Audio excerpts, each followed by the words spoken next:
Praise God forevermore.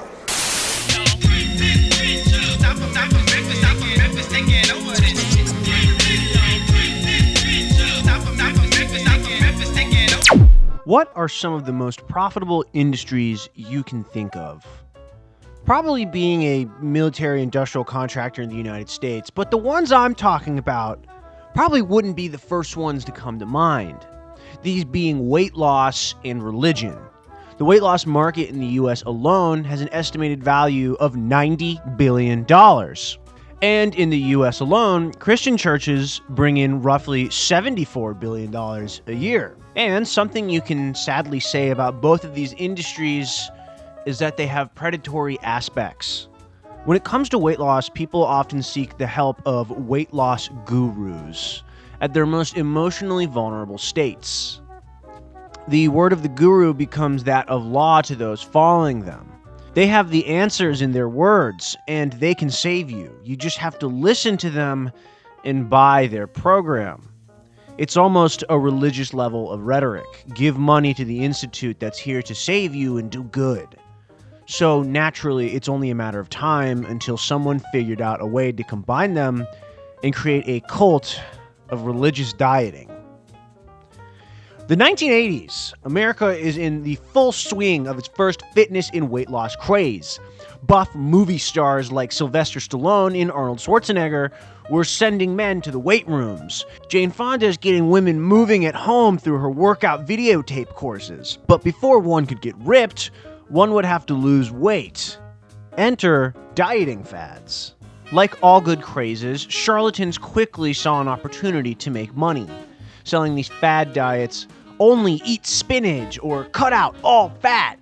Oh boy, some things never change there, do they? Anyways, but among these charlatans, one would have a message that would go beyond simply food. Gwen Shamblin Lara would start her diet course, The Way Down Workshop, in 1986, after spending the last 5 years failing to be a real dietitian. Like most fad diets, the Way Down Workshop's methods were not sustainable and in all honesty encouraged a eating disorder. It can be summarized as this: don't change anything about your diet, just eat way less of it. Only eat when you're near starving. And the most important part, direct your love of food into that of love towards God. So my summary is, eat less food, you fatty pig, and pray the hunger away. Really good stuff there. And well, people started liking it. You see, Gwen was from the South, which may have been the only place this could have really occurred due to two unique factors. One, people in the South are generally not as in good shape as other regions of the country, and this is entirely because of the common foods of the South. I am not a hater. I love Southern cuisine, but their food is far from healthy. And two, it also just so happens that the South is the most Christian part of the United States. So presenting a diet that says you don't have to eat different foods, just less of it, and that you can direct your love of food to God and pray the fat away, holy shit, that is a genius business move. The clinic started out small, being hosted in a local mall in Memphis, Tennessee. And as it grew, it spread into more retail and non-religious centers around the city. The course was made up by 12 seminars shown weekly at the clinics, usually shown on video and audio tapes, and a book sold by Gwen as well. It wouldn't take long for the way down to truly make its way up to the top. Less than 10 years later, in 1995, the program would hold classes in over 5,000 churches in all 50 states and across several countries. And by 2000, Gwen had created a Christian dieting empire large enough to be a transnational company, hosting yearly expos, having a best-selling book with over 1.2 million copies sold, and 40 employees and an office building, but most importantly, a cult fanatic following. But of course, where there is massive success, there is also criticism in many forms. Many people started to look into Gwen's finances, expecting that she had been messing with the books a bit and doing some not-so-Christian activity with the money. She, of course, denied all this, claiming that all the money went back into the company and employees. A line that would be used later in financial drama, but for entirely different reasons. And the other, rather obvious criticism was that she had built a brand and was profiting off of basically religion. And again, that's not a very Christian thing to do. But the way Gwen took to this criticism was not to go, they have a point. Maybe I shouldn't throw God and Jesus into a diet where I tell people to starve themselves. Now, that's not a good Christian thing to do. Instead, she doubled down and she started her own church. That's right. In 2000, she would send a lengthy email to all her way down followers, declaring that modern Christianity was wrong, the Holy Trinity was incorrect, and that she would be forming a new church for the real Christian believers that were still left out there, called the Remnant Fellowship Church. Naturally, the support from the thousands of churches hosting her diet program dried up after she essentially called them heretics, but it was okay because Gwen was moving on to the next part of her life and her career, being the leader of a cult. The Remnant Fellowship Church would be physically established on 40 acres of land in Brentwood, Tennessee, which, side note, is the most expensive county in the entire state. And Gwen would buy herself a $5 million home 5 minutes away. Throughout the church's existence under Gwen, it had its fair share of controversy.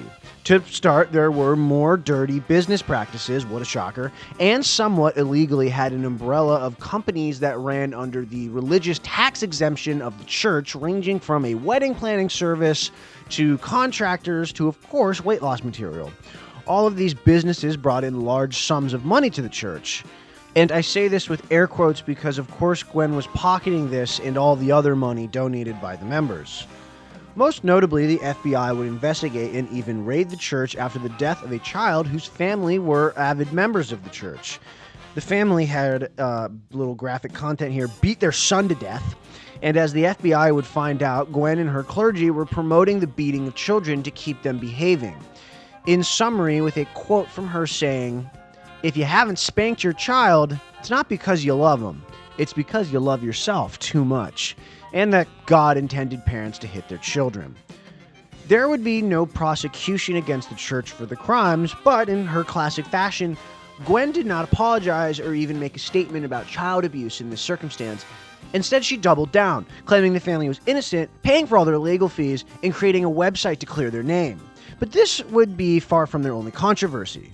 Let's not forget that this was a Christian dieting cult with most of its members pulled from a dieting group. So naturally, there was a lot of strange eating habits. People in the church were always expected to lose weight, often fasting for extended periods of time.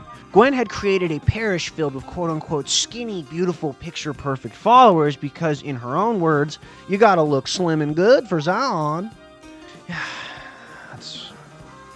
It was never explicitly said, but the church members were all expected to be a part of the Way Down diet course as well.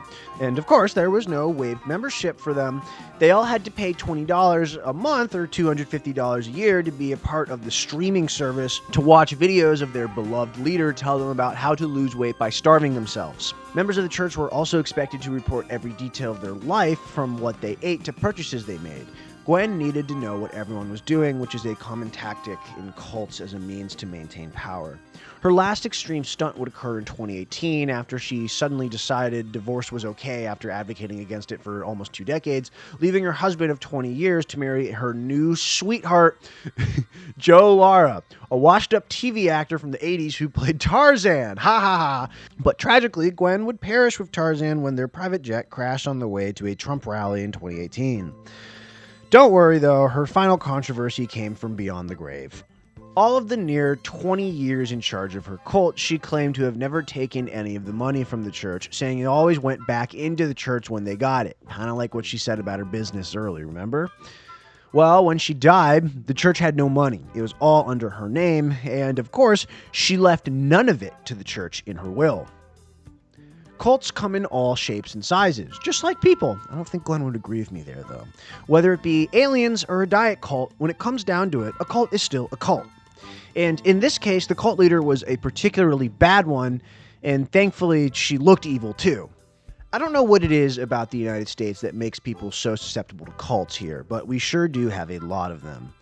To me, the most fascinating will always be the cults that are derivative from Christianity.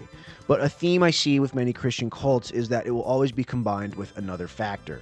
For example, in this circumstance, dieting proved to be something that mixed very effectively with the Christian cult. Like I said before, I attribute a lot of this to where the church was physically in the American South, and I don't think it would have had the same success anywhere else in the United States.